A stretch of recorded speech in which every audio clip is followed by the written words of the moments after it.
हमारा ये जो तिलक लगाने की जगह है, ये हमारा आज्ञा चक्र है। ये कोई साधारण सी जगह नहीं है जहां हम तिलक लगाते हैं। जहां मेरी जीजियां मस्तक पर बिंदी लगाती हैं, टीकी लगाती हैं, मेरे भाई लोग मस्तक पर तिलक लगाते हैं, ये जगह कोई साधारण नहीं है। ये भक्त को खींचने वाला, भगवान को खींचने वाला, प्रभु की तेज पुंज को खींचने वाला स्थान है ये हमारा आज्ञा चक्र। एक लड़की मस्तक पर तिलक नहीं लगाए, उसकी शादी हो चुकी है और माथे पर बिंदी ना लगाए, गले में मंगलसूत्र ना पहने, हाथों में चूड़ियां ना पहने, पाँव में बिछुड़ी ना पहने, मांग में सिंदूर ना भरे, और वो स्त्री ऐसे ही घूमे ना, तो कोई भी उसको अपशब्द कह सकता है, कोई भी उसको ताने दे सकता है, कोई भी उसको आड़ा टेढ़ा बोल सकता है। पर अगर वो स्त्री के मस्तक पर बिंदी है, मांग में सिंदूर भरा है, गले में मंगलसूत्र, पाँव में बिछुड़ी, हाथ में चूड़ा है, किसी में इतनी सामर्थ्यता नहीं कि उस पर उंगली उठा दे, क्योंकि उसकी बिंदी में, उसके आज्ञा चक्र में उतना बल होता है, उसके आज्ञा चक्र में इतना बल है, उसके मस्तक पर इतना बल है। चलो और सरल भाषा में समझ लो, तुम ट्रेन में सफर कर रहे हो, आप सबसे निवेदन करेंगे आप ट्रेन में सफर करो और सफर करते करते आपके सिर पर तिलक नहीं लगाओ, कोई कुंकू हल्दी कुछ भी तुम्हारे मस्तक पर तिलक नहीं लगा है, और तुम ट्रेन में जाकर बहुत भीड़ हो रही है और वहां जाकर तुम खड़े हो जाओ, जाने की तैयारी करो, कोई तुमको जगह नहीं देगा। और यदि तुम्हारे मस्तक पर तिलक लगा है, तुम जो लगाना चाहो, बिंदी लगाओ, नारायण तिलक लगाओ, तुम जिस पंथ के उस पंथ का तिलक लगाओ, चाहे तो त्रिपुंड खींच लो, चाहे तिलक कर लो, और तिलक लगाकर आप ट्रेन में चढ़े तो कोई ना कोई ऐसा बंदा मिल ही जाएगा जो आपको सीट दे देगा या आपको बुलाकर अपने पास में बिठा लेगा। ये आज्ञा चक्र है हमारा। जब हम भगवान देवाधिदेव महादेव को, हम तो माताओं से भी कहते हैं, हम पुरुषों से भी कहते हैं, हम बच्चों से भी कहते हैं, हम सबको एक निवेदन हमेशा करते हैं, आज फिर कह रहे हैं। 40 गांव की पवित्र भूमि से हम तो इतना कहना चाहेंगे कि आप अगर शंकर जी के मंदिर में जाते हो, जल लेकर आते हो, आचमन करते हो, तो वहां से जब आओ तब उस भगवान शंकर के चरणों के उस जल को अपनी नाभि स्थल पर, अपने मस्तक पर और अपने सिर के ऊपर उस जल का स्पर्श जरूर करिए, उसका फल मिलेगा।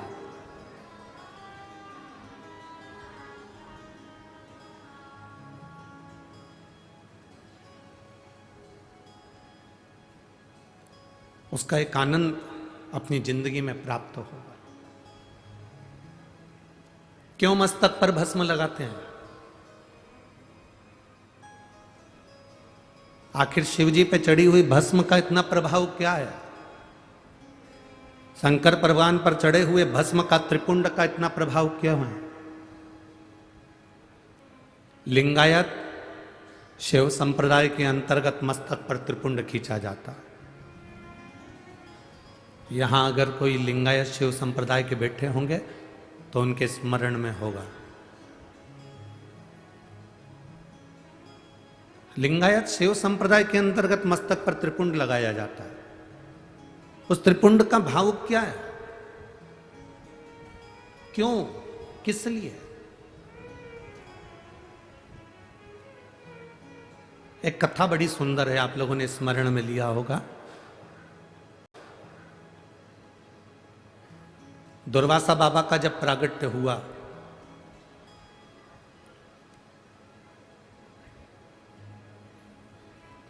और दुर्वासा ऋषि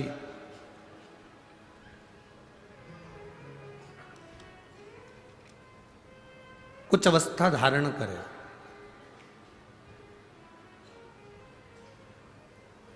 और दुर्वासा ऋषि थोड़ी सी अवस्था धारण करने के बाद वो तप साधना में लीन होने लगे।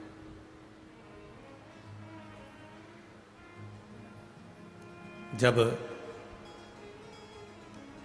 दुर्वासा ऋषि जब तप साधना में लीन होने लगे, कुछ अवस्था उन्होंने धारण कर ली और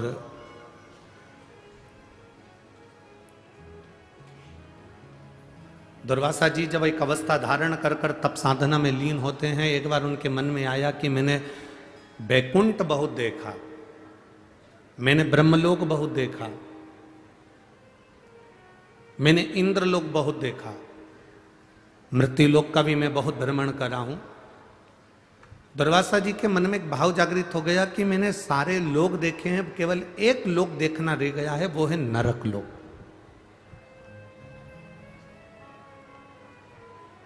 केवल एक लोक है, नरक, और उस नरक को मैंने नहीं देखा।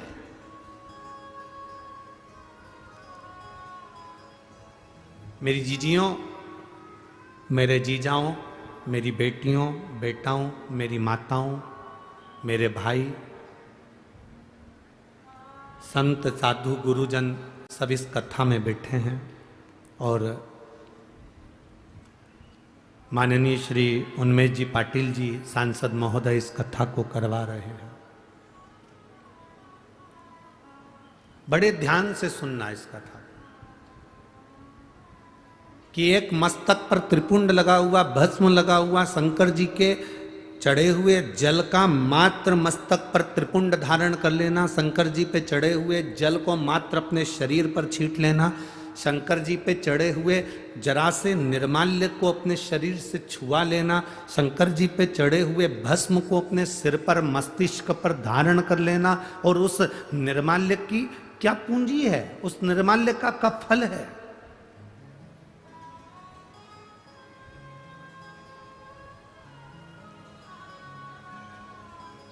दुर्वासा जी ने विचार करा कि मैंने सब कुछ देखा, मैंने बैकुंठ देखा, इंद्रलोक देखा, ब्रह्मलोक देखा, तलातल, रसातल, मृत्युलोक सब मैंने देखा।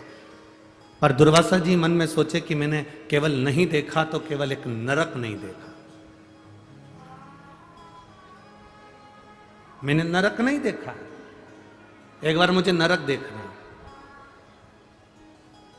और दुर्वासा जी शिव जी का पूजन करे, त्रिपुंड धारण करे, और त्रिपुंड धारण कर कर उनने भस्म का त्रिपुंड लगाकर और दुर्वासा जी नरक में चले गए।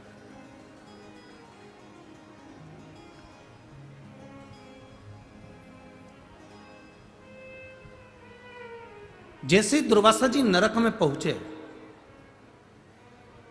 यमराज हाथ जोड़कर दुर्वासा जी का साधुवाद कर रहे हैं। प्रभु आप आए हैं, वेलकम टू नरक, आपका स्वागत है नरक के अंदर, नरक में आपका स्वागत है, आओ पधारो, नरक में आइए। आप स्वर्ग में जाएंगे तो भी स्वर्ग में आपका स्वागत होगा, आप इंद्रलोक जाएंगे तो इंद्रलोक में स्वागत होगा। आप जहां जाते हैं, पृथ्वी पर आपका जन्म होता है, आप पैदा होते हो तो आपके घर के लोग नगाड़े बजाते हैं, फटाके फोड़ते हैं, आतिशबाजी छोड़ते हैं, लड्डू बढ़वाते हैं। तुम जहां जाओगे ना वहां तुम्हारा स्वागत होगा, ये निश्चित है। तुम जहां जाओगे वहां तुम्हारा स्वागत है। मरोगे तो भी तुम्हारा स्वागत है।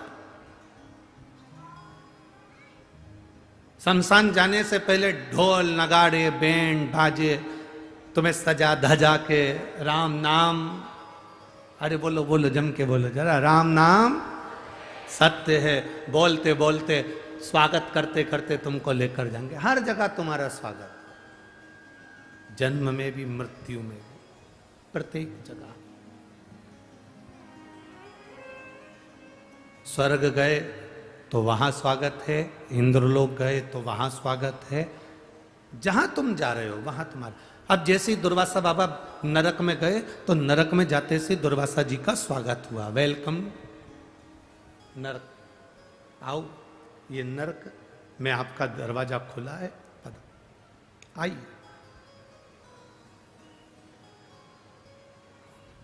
दुर्वासा जी ने नरक में जाकर क्या देखा, कुंभीपाक नरक में पहुंचे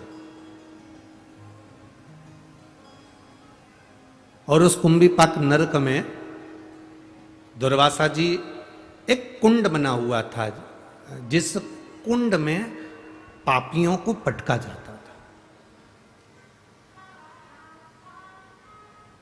उस कुंड में पापियों को गिराया जाता था।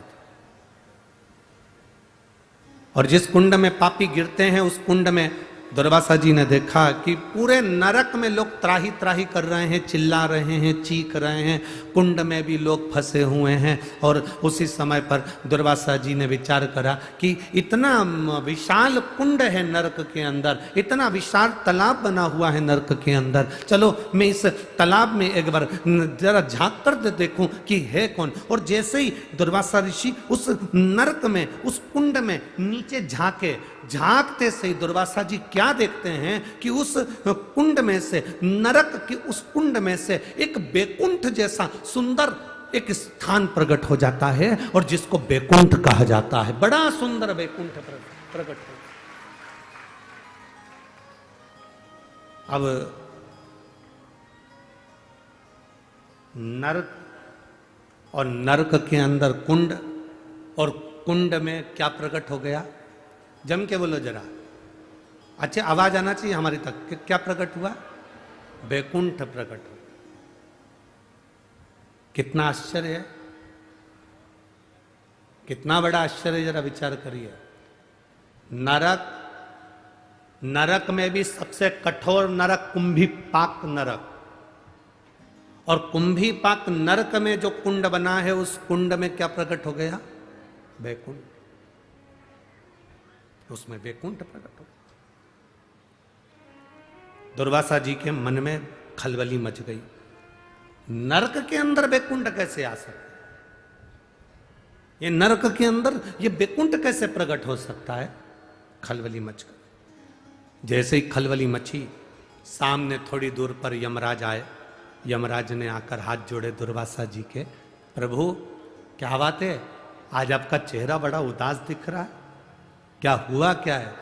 दुर्वासा जी बोलते हैं, मेरे को समझ में नहीं आ रहा है कि मैं नरक घूमने के लिए आया था, नरक में भी कुंभीपाक नरक घूमने आया था। कुंभीपाक नरक में एक कुंड है, उस कुंड में मैंने दर्शन करा, उस कुंड में मैंने जैसे ही झांकते से ही मैंने जीवों को चिल्लाते हुए सुना था, उसमें जैसे ही झांकते से उसमें बैकुंठ प्रकट हो गया। समझ में नहीं आता ये बैकुंठ कहां से आया। यमराज हाथ जोड़कर बोले, प्रभु दुर्वासा जी कुछ नहीं, बैकुंठ कहां से प्रकट हुआ है मैं आपको बताता हूं। आप शंकर जी की पूजन कर कर अपने सिर पर भस्म धारण कर कर आए थे। जब आप कुंड में झांक रहे थे, आपके मस्तक की भस्म उसमें गिर गई थी और उससे बैकुंठ प्रकट हो गया।